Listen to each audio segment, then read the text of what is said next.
guys, and welcome back to my channel. I feel like it's been a hot minute since I have shared anything on this channel, and I thought today I share with you my April room setup.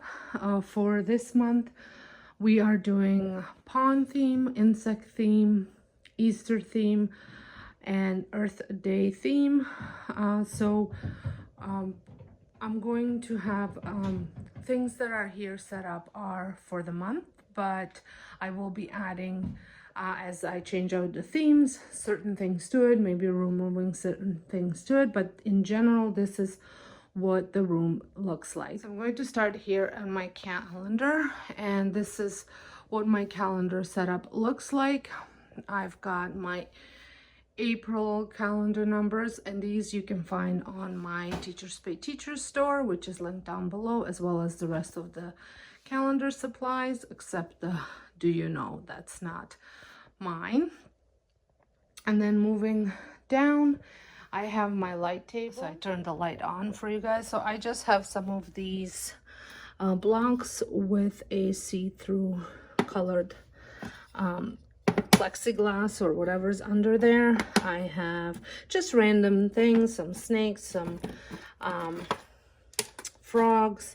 They can explore them through different colors, see how everything changes color when you add a different block to it, and just kind of a open-ended activity here for them.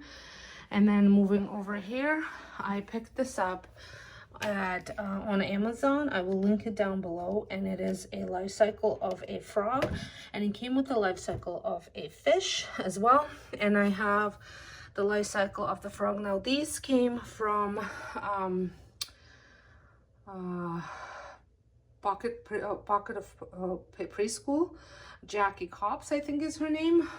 She has this, and I can't for the life of me figure out how to print these without the black showing up, because it does not show on print preview or in the download, but I did purchase those.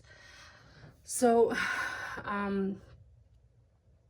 here's the life cycle of the frog, and then here I have a blank piece, and they can just take these and put them, the idea is put them around to see how the frog develops,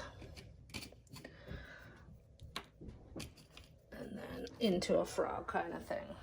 So that's the idea behind this activity. And I forgot to mention, most of my kids are now 3 years old. I do have one that's going to be 2 soon, but the rest are 3, and I have 6 children. I am licensed in Ontario, in Ontario, Canada, in Kitchener. So and we're allowed to have 6 children. So then moving over here, I just have some random number puzzles and color and number puzzles, and then some butterfly puzzles, and then I have one of these shape and color sorters, this caterpillar, and then I have this thing. I brought this back out. I was just wanted them to do something different, and they've been loving this, so I am just keeping it here.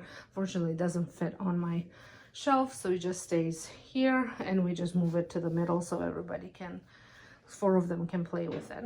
And then in my book center, I have assorted books here. This weekend is a maple syrup festival in our area, so I have a book about that. I have some weather, spring showers, bring May flowers, Itsy Bitsy Spider, just all sorts of different books that are in here. Insects. I don't think I have too many pond books. Then I have family books here. Who lives in a garden, a new baby. We have 3 kids that have new siblings, so I thought that would be a cute book. Tap the Magic Tree, again another one of the tree books. And then there's Frog Jumps Around. What else do we have here? Book about numbers. I tried to add a variety of different books, so I've got just a random book, And then the bear wants more. When bear wakes up in the springtime, little flower seed. So kind of a spring insect and kind of all mixed together. I will bring out some Easter books as well when it comes probably end of next week. Then over here, I am going to bring out my farm felt pieces next week, just because we are in May, we're going to be slowly introducing life on a farm in springtime. So I thought that would be cool. But for now, we just have these things for them. I don't want to overwhelm them with too many toys because I find everything will just end up on the floor. And here I have kind of a plant section. I have lots of fall plants here, a vase, a spray water bottle, a basket. There's a magnifying glass that should have been here. That's for our exploration area. And then some pots and watering can. And then I have a little fishing pond with a fish hook. They already broke one of these, so I have to go out and get one. This is day 2 of this theme. So, and I was thinking about creating some labels for the shelves, but we'll see how that goes. And then I just have a rainbow fish here, left over from the March theme. They absolutely love this book, so I just kept it here for them. And then moving over to my block area, I have the pictures of the pond again from Pocket of Preschool, and then I have a little small world play set up with some bugs, just anything that you might find in the pond area. So I have a pond, and then I picked these up just recently from Amazon as well. And then I had taped the rocks to the paper just because I'm worried that my 2-year-old is going to eat them. So just a little, again, open-ended play for them to play any way they want to. And then in here, I have a set of blocks upstairs like these. And I usually bring those in here as well, but I have wooden blocks. And then next week, I'll probably bring out some more insects in here. I have giant insects that will go, but for now, I just have these little people here. I need to take this off. I think some, it's just from tape here. So this is just a little, like I said, block area, and they can build on it. And then moving over to my kitchen area, not much has changed. I still have to add some flowers budding to the tree once we start budding in the backyard, but we haven't started yet, so that tree is still bare. And then that's just food stuff for the, and cooking supplies for the kitchen. Oh, and I have a little baby, a rocking chair again, because I have so many that have had siblings, and of course all the dolls are naked all the time.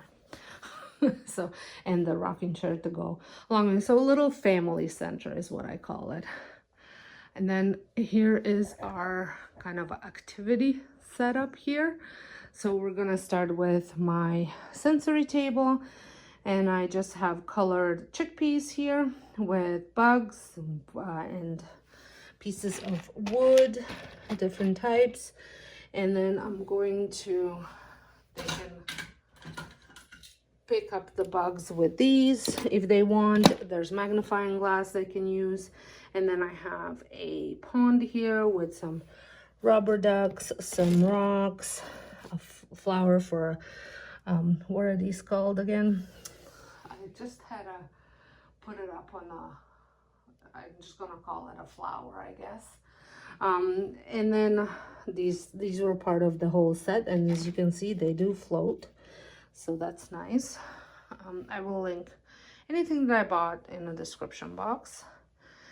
And then over here, I am going to probably midweek, probably tomorrow's Wednesday, yeah, make some Play-Doh to go for extra sensory experience. And I just added some stamps that they can use with Play-Doh, and then there's some Play-Doh supplies here that they can use.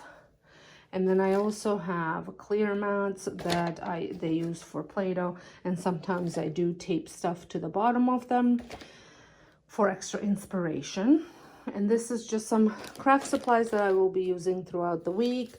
I've got felt butterflies that are sticky on the other side. I've got bug puzzles. And then I also have one of these. Now I only have one, so I was actually thinking about making some of these with a shelf liner. This peels off and then it's a sticky surface, so I might do that and just make butterflies with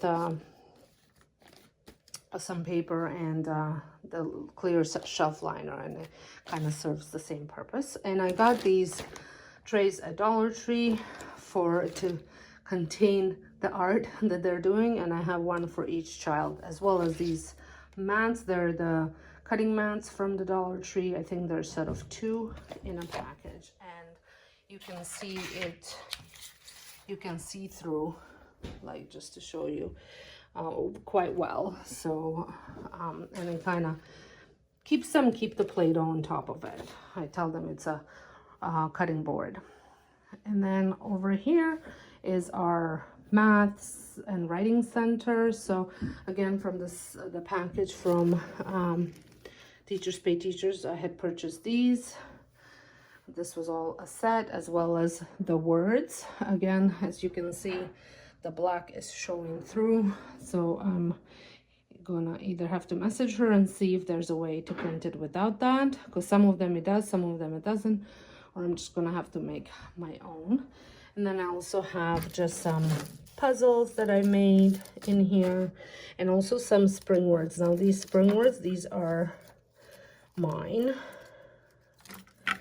So these, I think I have these listed on Teachers Pay Teachers, but I'm not quite sure. And then I have pom-poms to go along with that, and then stamps, and then I keep their writing journals in here.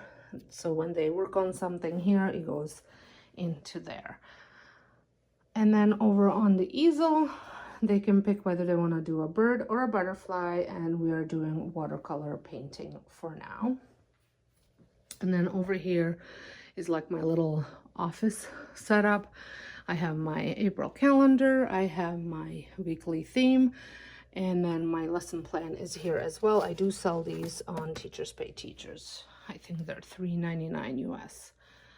Or if you wanna, I have them on Etsy as well. So I think that completes the tour of my space. This is diapers and extra blankets and cot sheets, and then just general art supplies. And then over here I also have my daily schedule with visuals. Yeah, so this completes my room tour for month of April. If you are visiting for the very first time, I would love it if you subscribed and stuck around. If you love DIYs and home decorating channel and cooking, make sure you check out all of my other channels, which are linked down below.